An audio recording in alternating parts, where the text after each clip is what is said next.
ಬಂದರೆ ಬರಲಿ. ನೀನು ಯಾಕಿಷ್ಟು ಕ್ಯೂಟ್ ಆಗಿದೆ ಅಂತ ಹೇಳು, ಆಮೇಲೆ ಬಿಡು. ಕ್ಯೂಟು ಇಲ್ಲ ಏನೂ ಇಲ್ಲ, ಸುಮ್ಮನೆ ಬಿಡಿ, ನನಗೆ ಕೆಲಸ ಅದ. ಸಾರಿ ವರ. ಯಾಕೆ ಸಾರಿ ಕೇಳ್ತಿದ್ದೀರಾ? ನಿನ್ನ ವಯಸ್ಸಿನ ಹುಡುಗಿರು ಇನ್ನೂ ಓದಬೇಕಂತ ಕಾಲೇಜಿಗೆ ಹೋಗ್ತಿದ್ದಾರೆ, ಕಾಂಪಿಟೇಟಿವ್ ಎಕ್ಸಾಮ್ಸ್ ಬರೀತಿದ್ದಾರೆ, ಬೇರೆ ಬೇರೆ ಕಡೆ ಕೆಲಸ ಮಾಡ್ತಿದ್ದಾರೆ. ಆದರೆ ನೀನು ಮಾತ್ರ ನನ್ನ ಮದುವೆ ಆಗಿ ಇಲ್ಲಿ ಮನೆ ಕೆಲಸ ಮಾಡ್ತಿದ್ಯಾ, ಅಮ್ಮನ ಹತ್ರ ನೋವು ತಿಂತಿದ್ಯಾ. ಅಷ್ಟೆಲ್ಲ ಇದ್ರು ಯಾವಾಗಲೂ ನಗ್ನಗ್ತಾನೆ ಇರ್ತೀಯ. ಒಂದು ದಿವಸವನ್ನು ಬಂದು ನನ್ನ ಹತ್ರ ನಿನ್ನ ನೋವುಗಳನ್ನ ಯಾವುದೂ ಹೇಳ್ಕೊಂಡಿಲ್ಲ. ಈ ಮನೆಯವ್ರ ಬಗ್ಗೆ ಆಗಲಿ ಅಮ್ಮನ ಬಗ್ಗೆ ಆಗಲಿ ಒಂದೇ ಒಂದು ಕೊಂಕುಮತ್ ಕೂಡ ಆಡಿಲ್ಲ. ನಿನ್ನಂತ ಹೆಂಡತಿ ಪಡೆಯೋದಕ್ಕೆ ನಿಜವಾಗ್ಲೂ ನಾನು ಪುಣ್ಯ ಮಾಡಿದ್ದೇವರ. ಇಷ್ಟು ಪ್ರೀತಿ ಮಾಡೋ ಗಂಡ ಸಿಗಕ್ಕೆ ನಾನು ಪುಣ್ಯ ಮಾಡಿದ್ದೀನಿ. ಈಗ ನೀವು ಹೇಳಿದ್ರಲ್ಲ, ಅದ್ರಲ್ಲಿ ಯಾವುದು ನನ್ನ ದೊಡ್ಡಸ್ಕೆ ಇಲ್ಲ. ಎಲ್ಲ ಹೆಣ್ಮಕ್ಳಿಗೂ ಇರ್ಬೇಕಾಗಿರೋ ಗುಣಗಳಿವು. ಈಗ ನನ್ನ ಆಸೆ, ಕನಸು, ಗುರಿ ನೀವು ಮಾತ್ರ. ನನ್ನ ತವ್ರ ಮನೆ ಮರ್ಯಾದೆ ಉಳಿಬೇಕು, ನನ್ನ ಗಂಡನ ಮನೆ ಸಂತೋಷ ಕಾಪಾಡಬೇಕು. ಎಂತ ಒಳ್ಳೆ ಮಗಳನ್ನ ಬೆಳೆಸಿದ್ದಾರೆ ಅಂತ ನಮ್ಮತ್ತೆ ನಮ್ಮ ತವ್ರನ್ನ ಬಾಯಿ ತುಂಬಾ ಹೊಗಳ್ಬೇಕು. ಆ ರೀತಿ ಇರಬೇಕು ಅನ್ನೋದೇ ನನ್ನ ಆಸೆ. ಆಗ ಮಾತ್ರ ಅಪ್ಪ, ಅಮ್ಮ, ಅಣ್ಣ, ಅಕ್ಕ ಎಲ್ಲರೂ ನನ್ನ ಕಷ್ಟಪಟ್ಟು ಬೆಳೆಸಿದ್ದಕ್ಕೆ ಸಾರ್ಥಕತೆ ಸಿಗೋದು. ಆಗ್ಲೇ ಶ್ರಾವಣಿ ಅದಕ್ಕೆ ನಮ್ಮ ಮನೆಯವ್ರಿಗೆ ಎಲ್ರೂ ಎದುರು ಹಾಕೊಂಡು ನಮ್ಮ ಮದ್ವೆ ಮಾಡಿಸೋದಕ್ಕೆ ಸಾರ್ಥಕತೆ ಸಿಗತ್ತೆ. ಈಗ ನನ್ನ ಗುರಿ ಇಷ್ಟೇ.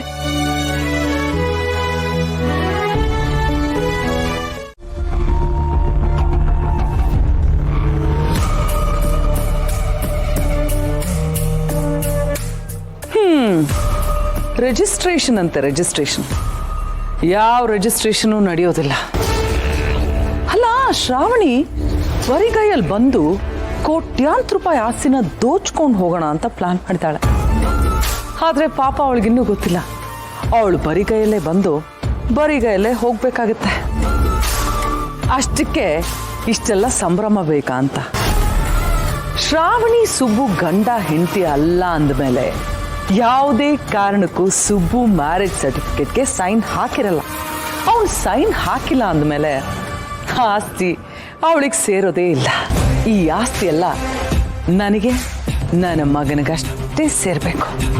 ಸಾಲಿಗ್ರಾಮದಲ್ಲಿ ಆಸ್ತಿಗೋಸ್ಕರ ಆ ಗಂಗಾಧರ್ ಮೂರ್ತಿನೇ ಸಾಯಿಸ್ತವಳು ನಾನು.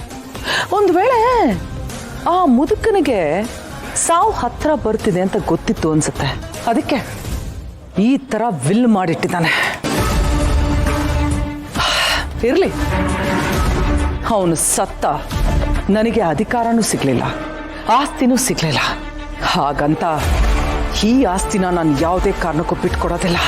ಆ ಶ್ರಾವಣಿಗೆ ಈ ಆಸ್ತಿಯಲ್ಲಿ ಒಂದೇ ಒಂದು ಬಿಡುಗಾಸು ತಕ್ಕಬಾರ್ದು. ಆ ಶ್ರೀವಲ್ಲಿನ ಶ್ರಾವಣಿ ಹಿಂದೆ ಬಿಟ್ಟಿದ್ದು ಒಳ್ಳೆ ಕೆಲಸನೇ ಆಯ್ತು. ಅವಳು ಶ್ರಾವಣಿ ಹಿಂದೆ ಮುಂದೆ ಸುತ್ತುತ್ತಾ ನನಗೆ ಎಲ್ಲ ವಿಷಯನೂ ಅಪ್ಡೇಟ್ ಮಾಡ್ತಿದ್ದಾಳೆ. Very good Srivalli. ಆ ಲಲಿತಾ ದೇವಿ ಮತ್ತೆ ಶ್ರಾವಣಿ ಈ ರಿಜಿಸ್ಟ್ರಾರ್ ಆಫೀಸ್ ಮುಂದೆ ನಿಂತು ಫ್ರಸ್ಟ್ರೇಟ್ ಆಗೋದನ್ನ ನಾನು ನೋಡಬೇಕು. ಈ ಆಸ್ತಿ ಯಾರಿಗೂ ತಕ್ಕಬಾರ್ದು. ಕಡೆಗೆ ಆ ಸುಬ್ಬು ಶ್ರಾವಣಿನ ಬಿಟ್ಟು ಹೋಗ್ಬೇಕು. ಆಮೇಲೆ ಮದನ್ ಶ್ರಾವಣಿನ ಮದುವೆ ಮಾಡ್ಕೋಬೇಕು. ಈ ಆಸ್ತಿ ಎಲ್ಲ ನನಗೆ, ನನ್ನ ಮಗನಿಗೆ ಸೇರ್ಬೇಕು ಅಷ್ಟೇ.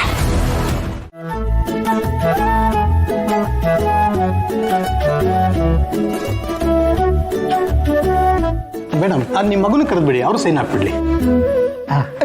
ಕರಿತೀನಿ. ಸುಬ್ರಹ್ಮಣ್ಯ,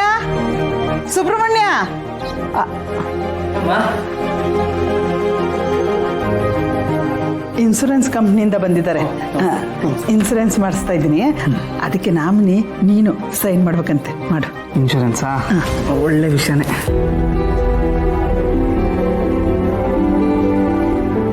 ಇದು ವರ್ಷಕ್ಕೆ ಪ್ರೀಮಿಯಂ ಎಷ್ಟು ಕಟ್ಟಬೇಕಾಗತ್ತೆ? ಆ ಪ್ರೀಮಿಯಮು ವರ್ಷಕ್ಕೆ 5,000 ಅಷ್ಟೇ. ಅದು ಮೇಡಮ್ ಅವರು ಆ ಸಂಘಕ್ಕೆ ಹಣ ಕಟ್ತಾರಲ್ಲ, ಸೊ ಅದ್ರಲ್ಲಿ ಕಟ್ಟಾಗ್ಬಿಡುತ್ತೆ. ಹೌದಾ? ಇಡ್ಕೋತೀನಿ, ಮಾಡು.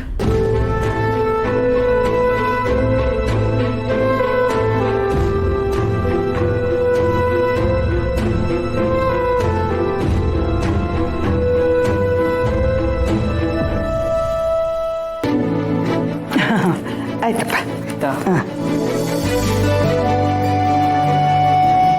ತಗೊಳ್ಳಿ.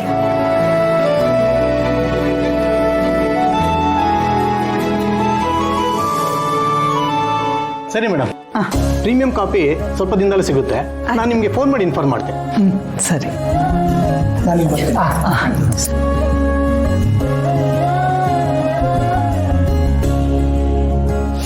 ಏನೋ ಈ ಮನೆಯಲ್ಲಿ ನಿಮ್ಮ ಜೀವಗಳಿಗೆ ಮಾತ್ರ ಬೆಲೆನಾ? ನಮ್ಮ ಜೀವಗಳಿಗೆ ಬೆಲೆನೇ ಇಲ್ಲ.